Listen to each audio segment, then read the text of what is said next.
అమ్మ ఎలా ఉండేది? బాగుండేది కాదు. బాగుండేది కాదా? ఏమనేది?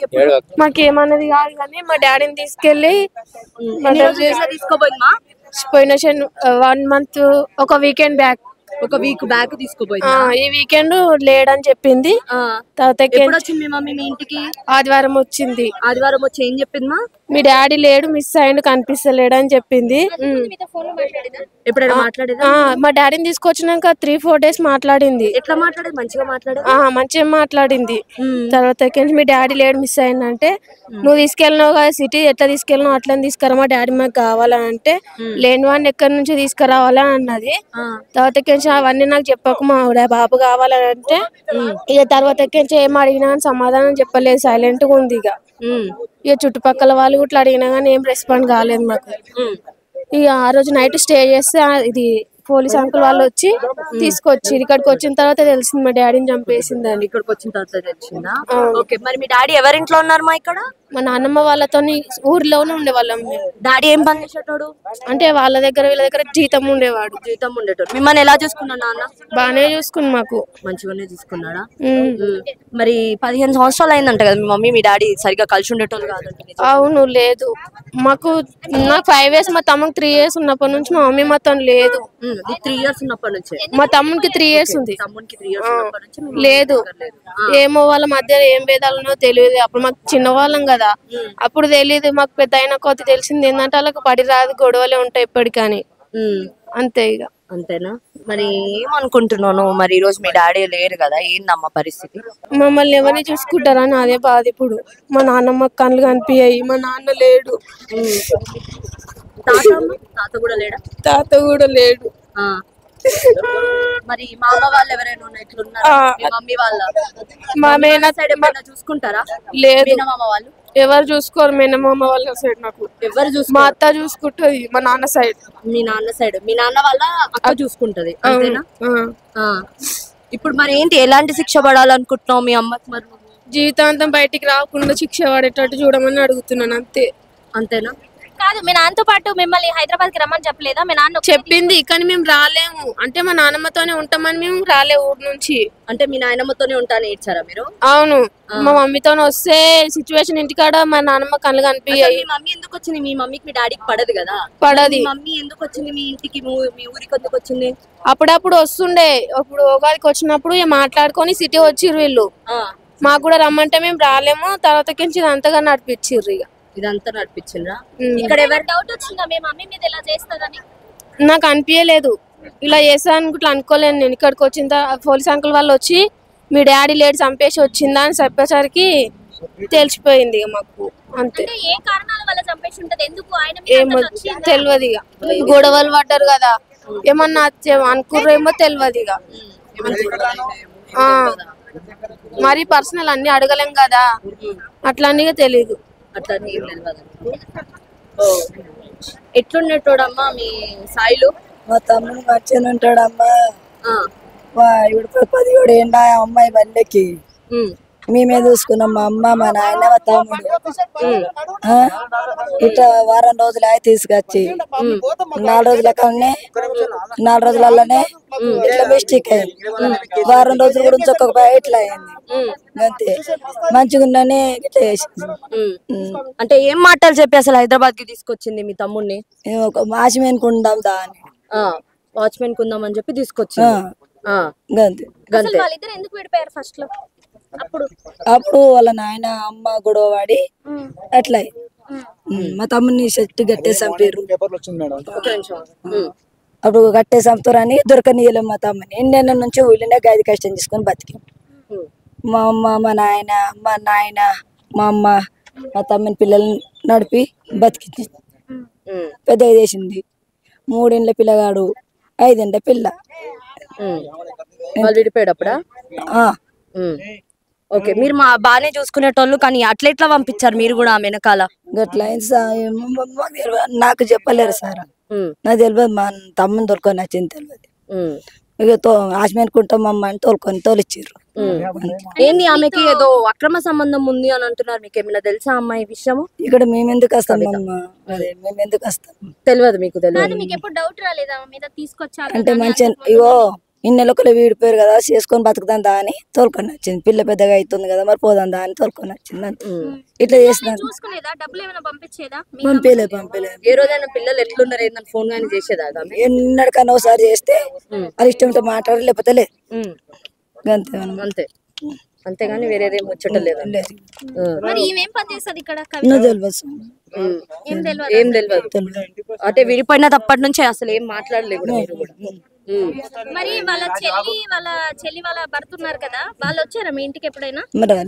అదే మల్లేష్ వాళ్ళ వైఫ్ ఇద్దరు చూసారా అమ్మ మీరు? అదే కవిత వాళ్ళ మర్దిని వాళ్ళ చెల్లిని చూసినావు నువ్వు ఎప్పుడైనా? ఇంతటా చూడలే, మేము పెళ్లి నాడే చూసినాం.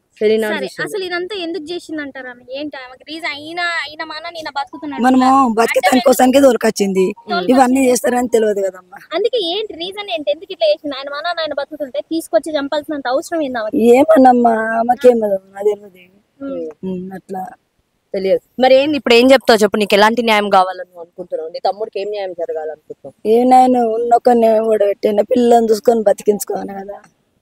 పిల్లల్ని బతికిస్తే చాలు మరి ఉన్న పెట్టేసిండ్రు, పిల్లలను బతికించుకోవాలి. ఊరు గ్రామం కంటే ఎక్కలేము. ఆమె పేరిట ఏమన్నా ఆస్తులు ఉన్నాయమ్మా? తెలియదమ్మా. మీ తమ్ముడు పేరిట ఏమన్నా ఏం లేదు. ఏం లేవు, కూలినాలు చేసుకొని బతకడమే. కూలి చికెన్ షాప్ లో పనిచేస్తాం మేడం. అతను మాకు డైలీ వచ్చేసి అది ఇది కావాలని చెప్తా ఉంటాడు. ఎవరు? సాయిలా? సాయిల్ కాదు, వేరే అతను చనిపోయినా ఇప్పుడు చంపేసిన వస్తా ఉంటాడు, చెప్తా ఉంటాడు, అది ఇది కావాలని చెప్తా ఉంటాడు. వస్తాడు మా షాప్ కాడికి అప్పుడప్పుడు. మా షాప్ ఇక్కడ మేడం, ఇక్కడ పక్కనే మేడం, గురు స్కూల్ ఆపోజిట్ నేను పనిచేస్తా మేడం. యాక్చువల్ ఏమైందంటే ఆయన అమాయకుడు అనుకున్నాం, మనకి ఇంత చేస్తాడని మనం అనుకోలేము. ఆయన చూడడానికి ఏం తెలియదు, ఏం చేయడు అనే అమాయకత్వంలో మనం ఉంటాం. కానీ అతను ఇంత జరిగిన విషయం మేము మార్నింగ్ చూసాం మేడం, పేపర్ లో వచ్చింది. అది ఇంకోటి ఏంటంటే ఇప్పుడు 10 years నుంచి ఇప్పుడు భార్య భర్తలు విడివిడిగా ఉన్నారు కదా. ఇప్పుడు భర్త పాపం అన్న పని ఏదో అది చేసుకొని తన బతికేదో తన బతుకుతున్నాడు. ఒక పాప ఉంది, అతను తీసుకొచ్చి ఇలా చేయడం కరెక్ట్ కాదు కదా. అది అదే అందుకనే మార్నింగ్ మన జెంటి నుంచి పిఎస్ వాళ్ళు వచ్చారు, మా బ్రదర్ వచ్చారు. కానీ అతను ఎందుకు చంపేసింది ఆయనకు న్యాయం చేయండి మేడం. వాళ్ళ పాప ఉంది, ఒక బాబు ఉన్నాడు. ఇప్పుడు ఇతనే పోనీ ఆడపిల్లలు ఉన్నారు, ఆడపిల్ల ఉంది కదా పాపం, నాకిడ ఆడపిల్లలు ఉన్నారు. న్యాయం చేయండి మేడం. అంతే, నాకు తెలియదు మేడం. నేను ఇక్కడ నేను డ్యూటీ చేస్తాను మేడం. నాకంత ఐడియా లేదు మేడం. మల్లేష్ అతను ఇక్కడ వాచ్మెన్ అనుకుంటాడు మేడం, అక్కడ ఉంటాడు అని తెలుసు. కానీ ఇట్లాంటి విషయాలకి గురి చేస్తాడనే విషయం మనకైతే తెలియదు. అకస్మాత్తుగా అయింది, వీడియో అయితే మనకు టెలికాస్ట్ అయింది. ఎందుకంటే మేము సొసైటీ ల్యాండ్కి వచ్చి మేము సెక్యూరిటీ గార్డ్ గా మేము ఉంటున్నాం. మాకు ఏంటంటే మేము ఆడపిల్ల ఉంది కదా ఒక అని చెప్పేసి మేము సహాయం చేసినాం.